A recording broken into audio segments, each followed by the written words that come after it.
beragama itu gitu ya. Dan sekarang memang masih harus terus kita lobby, kita dorong ya bahwa harus dijamin oleh negara, dan ini sudah ada basis hukumnya. Jadi kenapa negara harus takut dengan kelompok A, kelompok B misalnya gitu ya. Negara harus menjamin.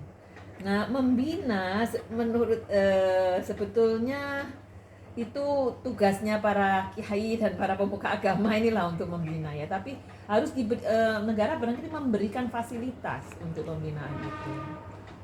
Itu tentu oke. Masalahnya saya pernah tuh berdiskusi tentang multikulturalisme ini dengan beberapa teman dari Departemen Agama gitu ya. Ketika mula-mula Departemen Agama itu terdiri dari 6 agama gitu yang diaku 6 gitu ya, 5 tambah 1 gitu. Nanti Mas Dia bertanya bahwa sebetulnya di Indonesia itu agama, aliran kepercayaan kan banyak sekali gitu. Dari itu mereka semua difasilitasi sama dong. Tidak hanya agama yang besar saja gitu.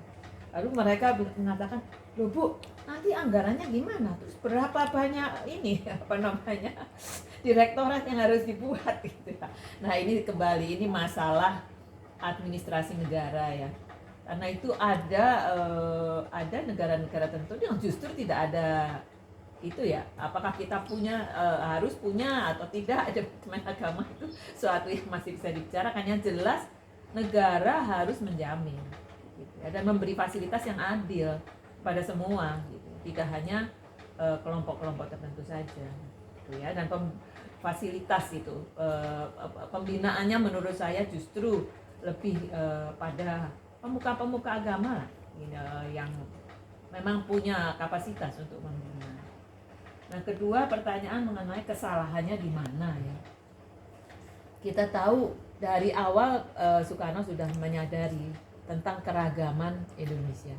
Indonesia sangat beragam, bukan hanya dari segi agama, tapi berbagai macam aspek ya, sampai akses pendidikan, lalu tempat demografi, domisili dan sebagainya yang sangat-sangat kompleks ya keragamannya ini. Nah, memang tidak mudah untuk mensosialisasikan sesuatu yang sepakati bersama pada masyarakat yang begitu berubah lebar sekali gitu ya. Nah, ini kesalahan di mana? Ya, macam-macam ya. Kita bisa caranya mungkin dulu waktu zaman Orde Baru itu yang keliru gitu ya, terlalu sloganistis gitu ya. Itu bisa juga gitu. Tentu saja bukan bendanya itu sendiri, karena Pancasila itu sendiri sudah diolah, disepakati,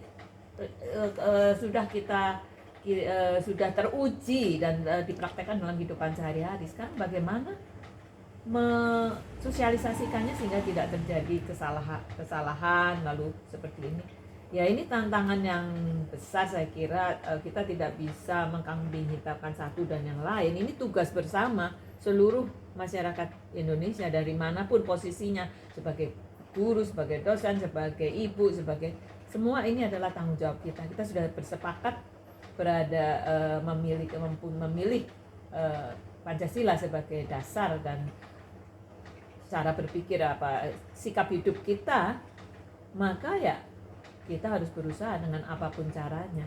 Nah, memang sudah sempat terjadi kita terlalu mungkin agak terbuai, tidak awas gitu, masuknya begitu banyak gerakan-gerakan yang kemudian merongrong Pancasila ini.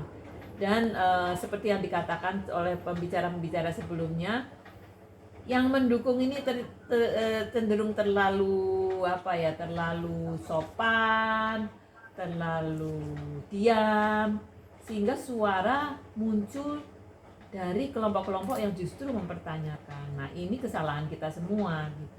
Mengapa kita diam? Mengapa kita takut? Mengapa kita tidak menggunakan ruang media dan sebanyak-banyaknya? Tadi dikatakan ya harus ada slogannya. Ya betul juga. Maksud saya sloganistis dalam arti yang terlalu sifatnya hanya kata-kata tapi tidak ada tindakannya. Tapi kalau kita perlu memakai berbagai macam cara untuk mensosialisasikannya, itu saya setuju. Itu saya kira itu dulu dah. Yang lain mungkin bisa menjawab hal-hal yang lain. Terima kasih banyak.